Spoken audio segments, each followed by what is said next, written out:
Sophie had always been interested in exploring different religions and spiritual practices. So when she heard about a new religious cult in town, she was intrigued. The group, called the Family, promised to help her find inner peace and enlightenment. Sophie attended one of their meetings and was immediately drawn in by the charismatic leader, a man named Samuel.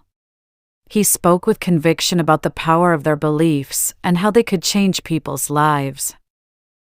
Sophie was convinced that this was the path she needed to take, so she joined the Family. At first, everything seemed great. She felt like she had found a new family and a sense of belonging. But soon, she started to notice some strange things happening within the group.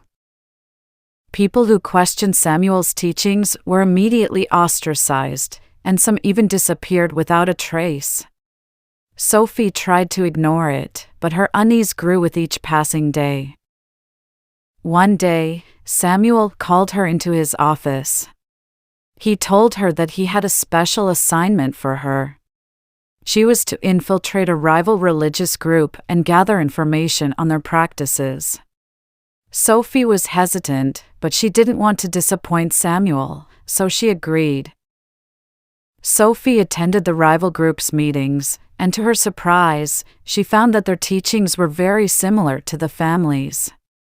But something about the rival group felt different. They were more accepting of different beliefs and didn't ostracize people for questioning their teachings.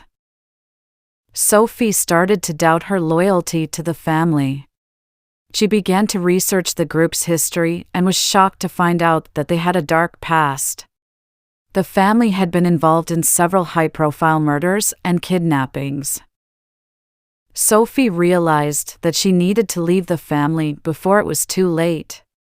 She packed her bags and left town, but she knew that she could never truly escape the cult's influence. She constantly looked over her shoulder, fearful that Samuel's followers would come after her.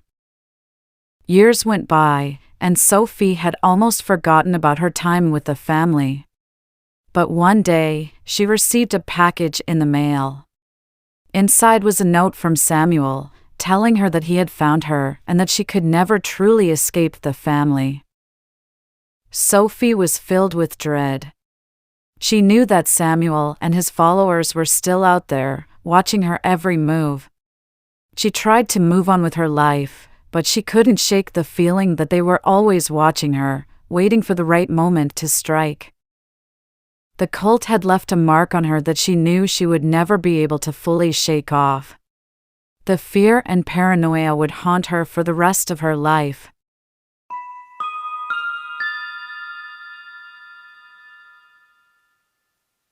The woman had been having the same nightmare for weeks. She was running through a dark forest, pursued by some unseen force. She would always wake up before she could see what was chasing her, but the terror would linger long after she opened her eyes.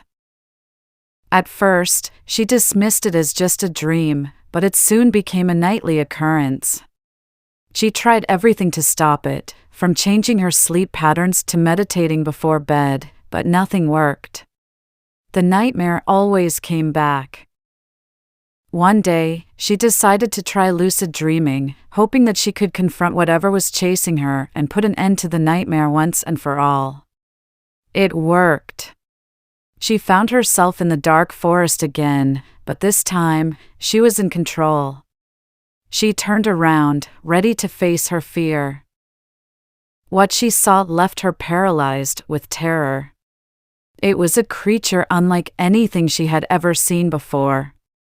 Its skin was black as night, and it had long, spindly arms that ended in sharp claws. Its face was a twisted, contorted mask of rage, and its eyes glowed with an otherworldly light. The woman tried to run, but her legs wouldn't move. The creature started to close in on her, its claws reaching out to grab her. She closed her eyes, waiting for the end. But then, something strange happened. The nightmare shifted, and the woman found herself standing in a strange, otherworldly landscape. The creature was gone, and in its place was a figure that seemed to be made entirely of light. The figure spoke to her, its voice echoing in her mind. It told her that the nightmare was not just a dream, but a warning. Something was coming, something that would threaten everything she held dear. The figure told her that she had been chosen to stop it. The woman woke up, feeling both relieved and terrified. She didn't know what to make of the dream, but she knew it was important. Over the next few days, strange things started to happen.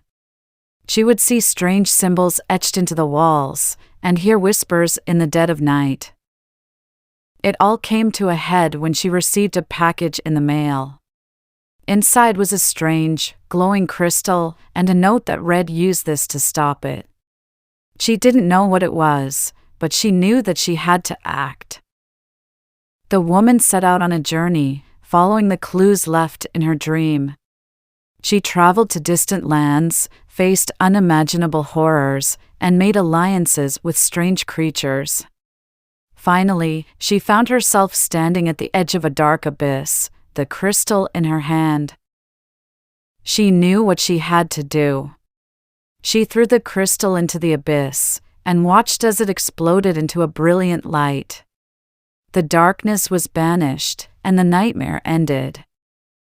The woman never had the dream again, but she knew that she had been changed forever. She had been chosen to save the world, and she had succeeded. The nightmare was over, but the memory of it would haunt her for the rest of her days.